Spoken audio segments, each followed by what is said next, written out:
monde, j'espère que vous allez bien et que vous avez passé des bonnes fêtes chez vous. Et ben nous aussi, nous c'est comme ça qu'on les commence. On commence toujours par la veille. La veille à l'église, là où nous allons célébrer justement celui que nous appelons l'alpha et l'oméga, celui avec qui nous voulons commencer et terminer l'année. Donc nous étions à l'église pendant toute la nuit pour célébrer le Seigneur. Nous l'avons célébré et puis de retour à la maison, impossible de dormir parce que tout simplement le 1er janvier est un jour de fête et il faut le célébrer. Donc voilà, je passe à la cuisine. Cuisiner, c'est quelque chose que j'aime énormément. C'est pas du tout une corvée, c'est pas vraiment à contre-cœur, fatigué ou pas. J'ai une certaine adrénaline chaque 1er janvier pour faire vraiment un grand plat. Donc voilà. Là, j'apprête mes poissons que j'avais marinés toute la nuit déjà, pendant que moi j'étais en la veille. Donc, je les ai cuits doublement. D'abord une première fois, puis une deuxième fois dans du papier sulfurisé. Tout ça, j'ai mis dans le four. Et voilà, ça, c'était très bon. Ça donnait quelque chose de très moelleux et c'était vraiment, vraiment appétissant. Si vous avez besoin de la recette détaillée, dites-le en commentaire. Comme ça, je ferai une vidéo avec vraiment la recette de ce poisson. C'est le ngolo de ce poisson, le poisson chat, avec plus de détails. J'ai donc pensé pour le fait de faire le plat préféré de chaque personne habitant dans ma maison. Donc, chacun avait sa part. Ceux qui adorent les cailles avaient leur caille bien fait et tout ça. Ceux qui aiment le spare ribs, ils avaient leur spare ribs moelleux fait avec de la sauce barbecue pour le côté sucré salé que les enfants adorent. Et le poisson, ça c'était pour moi. Je suis fanat du poisson et j'aime énormément le poisson chat. Donc, le poisson, c'était vraiment pour moi, mais tout le monde a pu en profiter. C'était tellement délicieux que voilà, chacun a pris sa part. À part ça, j'ai eu à faire aussi le bœuf sauté, un bon bœuf sauté au lait de coco. C'était très, très bon. C'est un peu formule thaï, mais c'était très, très bon. J'ai beaucoup aimé. J'ai fait la salade de ma mère. En fait, à chaque grand repas, je fais toujours quelque chose que j'ai appris de ma mère. Ça me permet d'être très proche d'elle, bien qu'elle soit à Kinshasa et moi ici. Donc, je profite de faire des trucs qu'elle m'a appris. C'est toujours très bon. Ah, voilà. Donc, ma table est faite. Et bien entendu, après la fête, c'est la vaisselle. Ma cuisine est dans un état comme pas croyable. Faut vraiment du courage pour s'y mettre, mais j'ai pas trop le choix. Il faut que je nettoie tout ça et on y va. Bien sûr que c'est la corvée que déteste le plus. En fait, je peux tout faire, mais faire la vaisselle, c'est vraiment quelque chose que j'aime pas. Ça m'ennuie très vite et j'aime pas. Donc, pour ne pas vraiment m'ennuyer, je vais faire et la vaisselle et la cuisine. Comme j'ai vu que j'avais un peu de riz restant, je me suis dit, pourquoi pas faire du riz au lait pour les enfants, hein? Ça va me permettre de ne pas trop m'ennuyer avec la vaisselle. Voilà. Et comme ça va faire quand même 2 nuits que j'ai pas dormi, donc je vais quand même faire un cappuccino pour bien me réveiller parce que là, j'ai une migraine comme pas possible. Donc, pour mon cappuccino, j'aurai besoin d'un verre d'eau, un verre de café et un verre de sucre.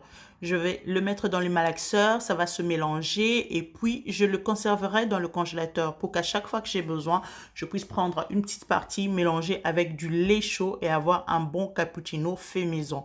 Donc voilà, je le fais en grande quantité pour le garder, pour en prendre de temps en temps parce que au fait, à vrai dire, je ne prends quasiment jamais du café. Je le prends que dans pareil moment où j'ai pas du tout envie de prendre d'aspirine. Alors, je vais prendre quand même un petit café en plus. Le cappuccino, c'est toujours bon. Je vais mettre un peu de Nesquik dedans et ça se fera du café lacté. Ça sera bon. Donc, ça va me permettre de me sentir bien, prendre quelque chose de chaud et de succulent sans pour autant prendre des comprimés pour les maux de tête et tout. Donc, voilà. Donc, ça avance très bien, que ce soit mon café, que ce soit mon riz au lait. Et je fais tout ça en faisant la vaisselle. Ça me permet de ne pas m'ennuyer du tout, du tout. Donc, le riz, il est en train bien de se ramollir. J'ai bien rajouté de l'eau dans le riz pour qu'il se ramollisse bien, qu'il devienne pâteux. J'y ai mis aussi un peu de sel. Là, je vais rajouter un jaune d'œuf. Je vais mettre du sucre déjà pendant que c'est au feu pour que le sucre soit caramélisé et que ça ait un goût un peu, bon, un très bon goût. Je vais mettre du sucre vanillé aussi. Donc, je fais tout ce mélange-là tout en remuant et en mettant à feu doux pour que ça ne puisse pas se brûler. Puis je vais rajouter le lait comme ingrédient, le dernier ingrédient. Voilà, et je vais remuer jusqu'à ce que j'obtienne ce que je veux, quoi. Je pense que ce qui le rend excellent, que ce soit pour le riz ou pour le café, c'est la patience. Patienter, remuer, laisser tourner, ainsi de suite, et vous aurez un résultat impeccable. Donc, c'est vraiment mon astuce pour faire la vaisselle, le faire pendant que je prépare. Parce que moi, faire la cuisine, c'est une passion, donc ça ne m'ennuie pas. Donc, vu que ça ne m'ennuie pas du tout de faire la cuisine, donc pendant que je fais la cuisine, mon esprit est un peu plus à la cuisine qu'à la vaisselle parce que j'aime pas faire la vaisselle. Surtout nettoyer tout ce qui concerne le four, nanani, nanana. Oh mon Dieu, je supporte pas du tout. Mais pour ne pas me rendre compte que je suis en train de faire cette corvée-là, donc il faut que je fasse à côté quelque chose qui me plaît.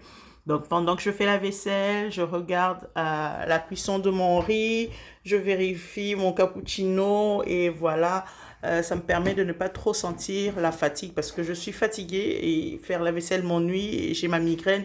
Donc c'est vraiment pas de bonté de cœur que je fais tout ça. Mais bon, voilà, ça fait partie des tâches quotidiennes. Il faut bien les faire et tout ça. Donc vider la poubelle, nettoyer, faire tout ça. C'est l'unique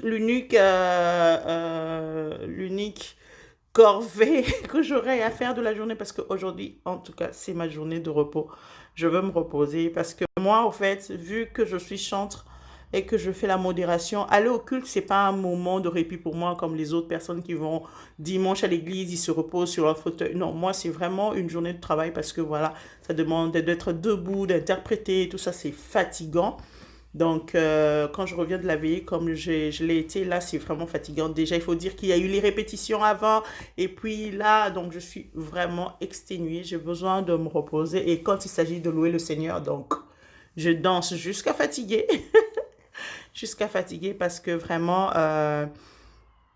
on a commencé cette année avec lui, malgré les déboires, tout va bien. Et ça, pour ça, je peux me réjouir.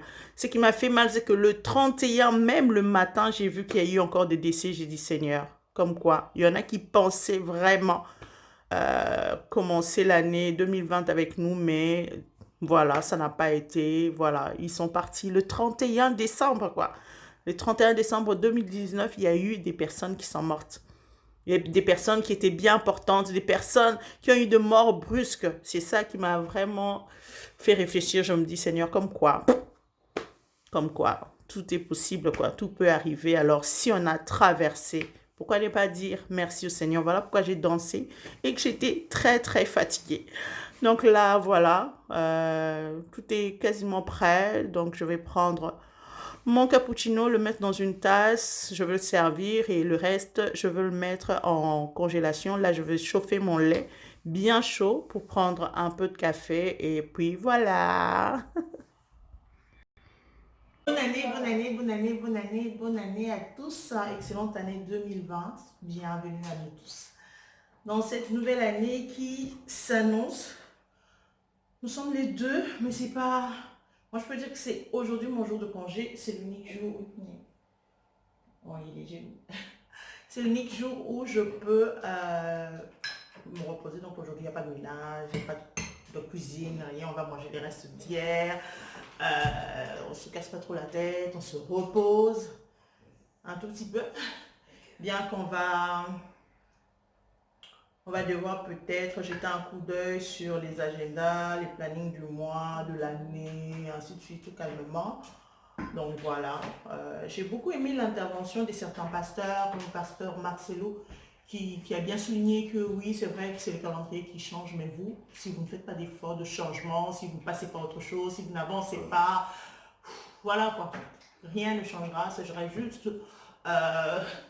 le calendrier qui aurait changé. J'ai aussi aimé l'intervention du pasteur Roland Dallot, qui lui a dit de ne pas d'oublier au fait des événements passés, de ne pas s'y approcher, que ce soit les victoires, que ce soit les échecs, d'essayer de les oublier afin de donner tout ce qu'on peut pour que cette année soit une réelle réussite. J'ai aussi aimé ce qu'a dit mon pasteur, le pasteur Pedro Soba. Il a dit, cette année, c'est une année où on aura des valeurs non négociables. C'est-à-dire qu'il y a des choses où on ne va pas se dire, on va pas les laisser comme ça en se disant, bon, soit tout bon, on va nous les négliger. Non. Ce sont des valeurs négociables, non négociables comme la famille, la réussite dans son travail, dans son mariage, dans les études. Voilà, ces genres de valeurs sont des valeurs non négociables. On ne les cède pas, on ne les ignore pas, on ne les néglige pas parce que ce sont au fait justement les valeurs qui soutiennent votre vie. Ce sont les piliers de la vie. Et lorsque l'un d'entre eux ne va pas bien, ben voilà, il peut faire sombrer tous les autres domaines de votre vie. Donc voilà, prenez les bonnes résolutions, mettez-vous déjà au travail. Il n'y a pas vraiment de vacances, même pendant qu'on se repose, pendant qu'on se détend. On peut faire travailler soit son cerveau, soit ses mains, soit je sais comment quoi, mais bon, voilà, réfléchissez déjà, rêvez déjà, et après les rêves, il faut mettre en pratique ce que vous avez décidé. C'est comme ça que ça marche, les résolutions. Les résolutions, ce ne sont pas des phrases. Non, les résolutions, c'est penser et puis agir. D'accord? Résoudre. Voilà, c'est ça. Quand on résout une équation, on s'exerce. C'est pas que on résout en regardant. Lorsqu'on regarde une équation, on ne donne pas la solution. Lorsqu'on résolve cette équation-là, ça veut dire que lorsqu'on résout cette équation-là, c'est-à-dire qu'on est en train justement de travailler dessus. Donc voilà, les résolutions ne sont pas faites pour mettre des slogans sur nos statuts, mais vraiment pour travailler dessus. Donc encore excellente année à vous. Voilà, moi je suis en mode détente, je vais me reposer et prendre un peu soin de moi pour commencer cette année dans la bonne humeur et voilà. Donc, ce sera tout pour aujourd'hui. Bon appétit chez vous. Maintenant, je te donnerai ta part. Et nous, c'est parti.